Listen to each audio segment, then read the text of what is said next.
Woman, a sniper sits in ambush, waiting for a plane to arrive. And when a man steps out of the wing machine, the woman fires a shot. Then she picks up the spent shell casing, pondering her escape plan.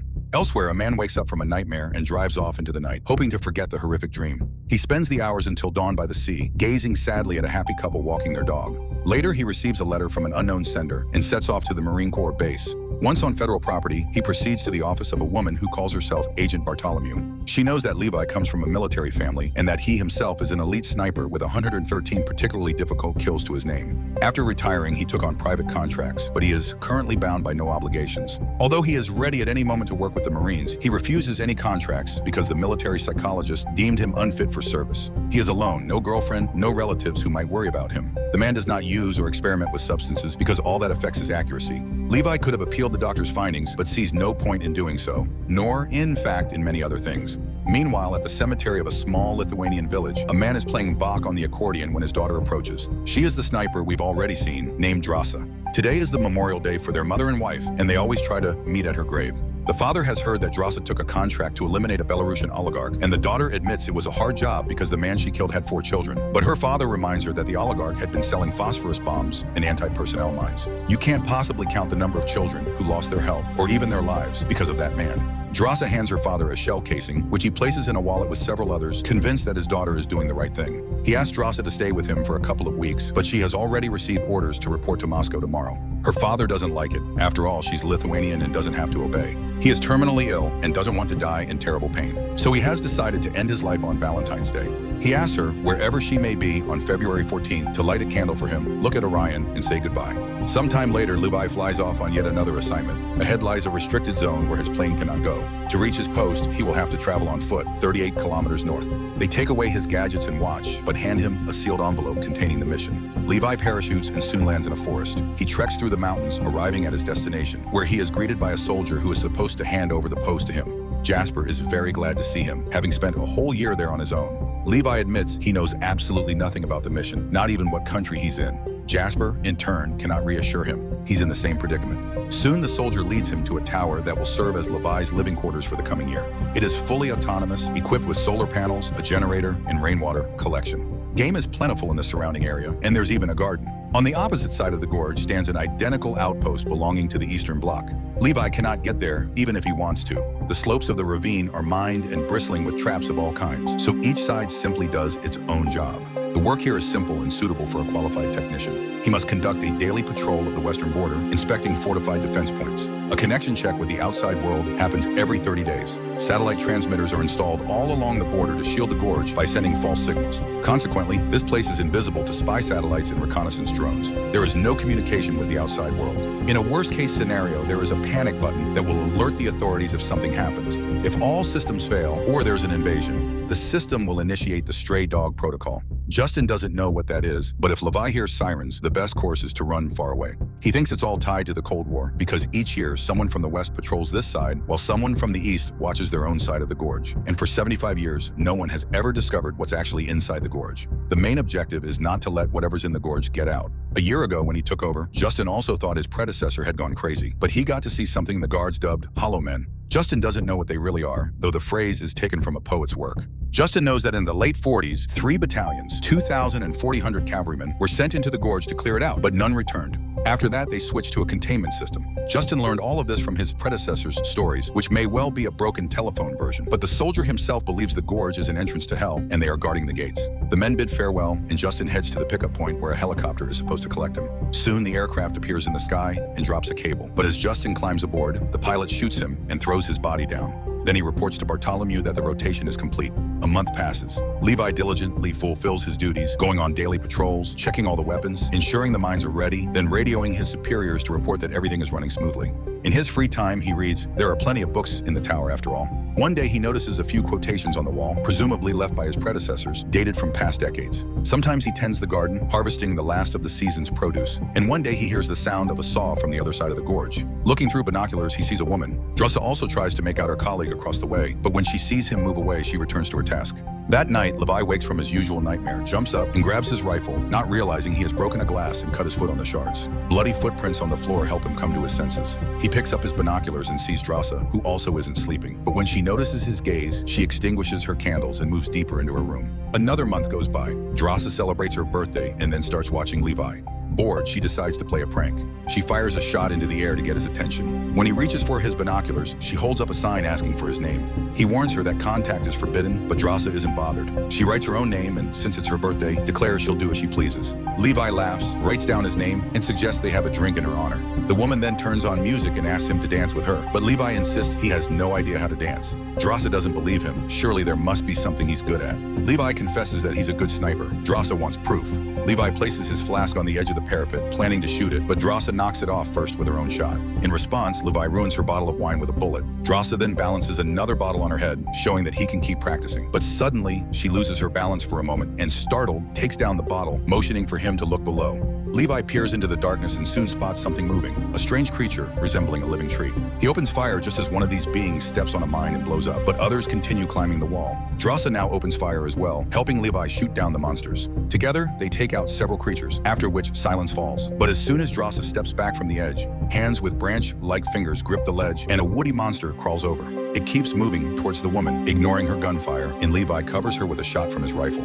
He immediately realizes that hollow men are also attacking her side of the gorge. So now he fires across to her side, helping the woman fight them off. Mines explode on the edge of the gorge, throwing Drasa aside, but Levi covers her with machine gun fire, just as she'd done for him a moment ago. Finally, the assault ends. They sit in the darkness for a long time, trying to regain their composure. Then Drasa tends a wound she hadn't noticed in the heat of battle, and writes that this was the coolest birthday ever. In the morning, Levi inspects his side of the gorge, welding over gaps in the defenses caused by the night's battle and laying more mines. Suddenly, a drone emerges from the gorge below, prompting an immediate reaction from the turret on Levi's side. The man watches anxiously to see what will happen next, but the drone flies away and the gun goes still. Another month goes by. Levi does chores in his spare time, while Drasa plays the piano. Then one day, Drasa sees a lit Christmas tree across the gorge and a holiday message for her. They both build snowmen and name them after each other, as if growing closer that way. They even start playing chess together, calling out their moves to each other in turn. One evening, the pair sets up a real drum battle, using anything they can find as percussion instruments. February arrives. Levi wakes once again from a nightmare and goes out onto the balcony, where the wind is howling. He realizes Drasa is also awake.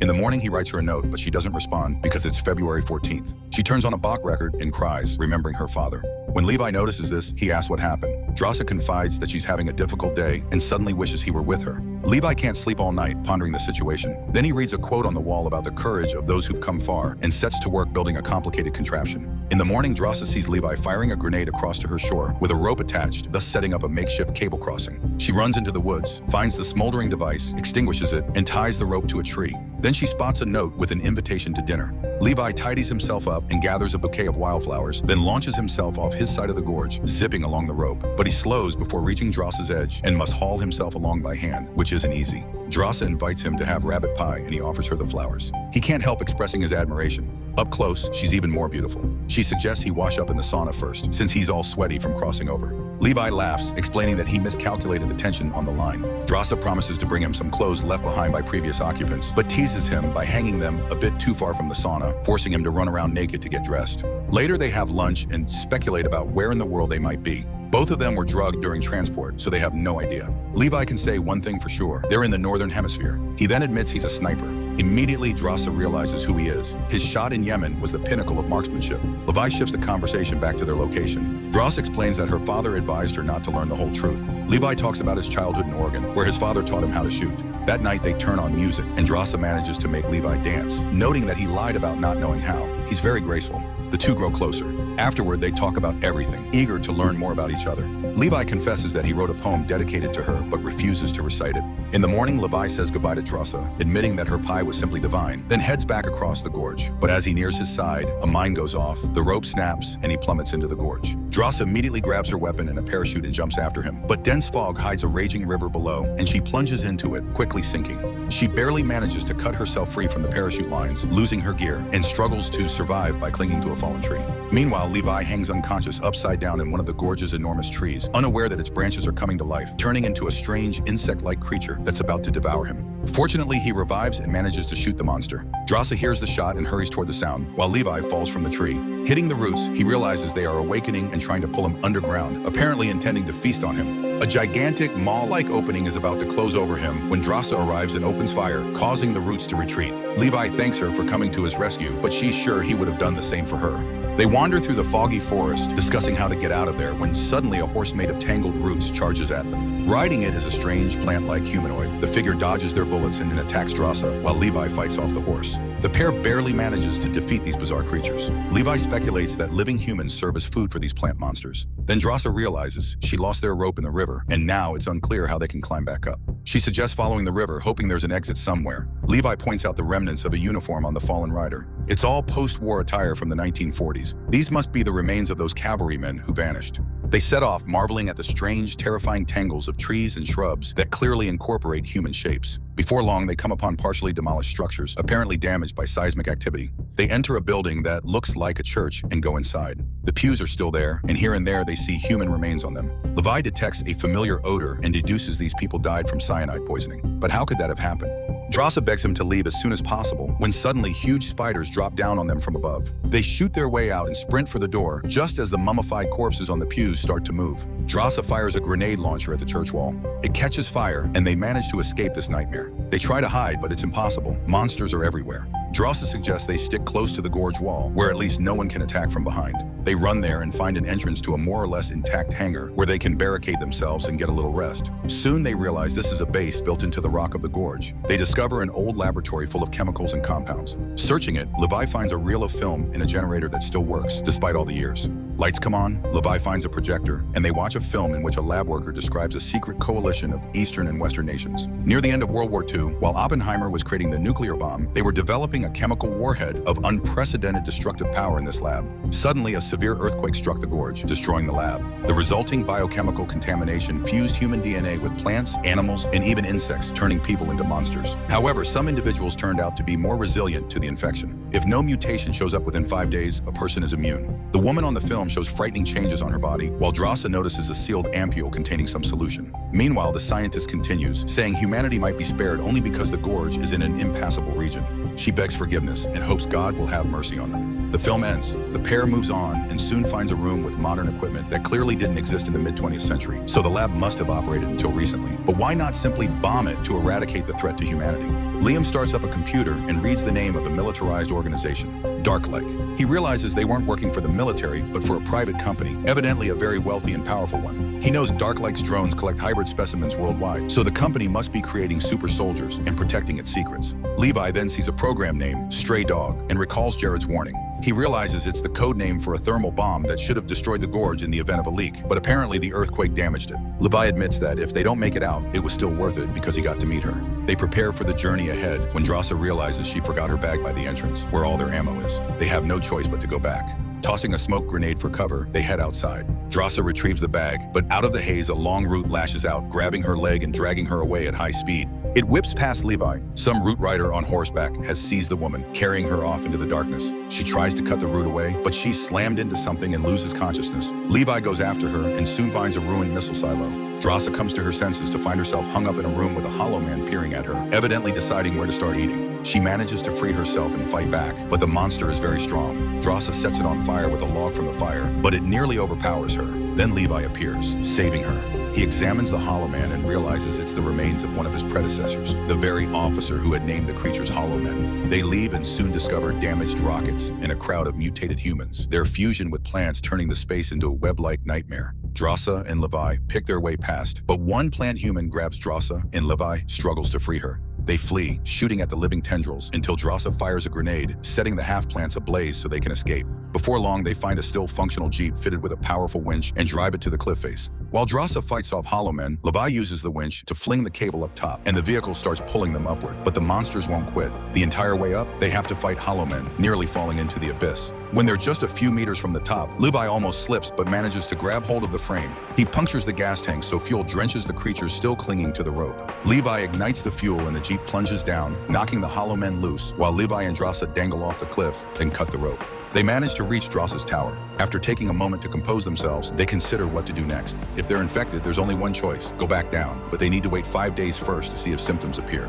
Levi confesses that he was sent here because he has no one, so no one would look for him. But now everything has changed. Drasa suggests fleeing to France, but Levi believes they must destroy the gorge first. He crosses back over and radios his superiors, reporting that everything is normal. However, the Dark Light drones have detected activity from the Eastern Observer, so Bartholomew orders Levi's elimination. He has no idea she's watching him on a secret video feed and is fully informed of his journey below. She orders a helicopter to be prepared. The next morning, Levi and Drasa make their usual rounds when a helicopter appears. They hide in the forest, but drones find them.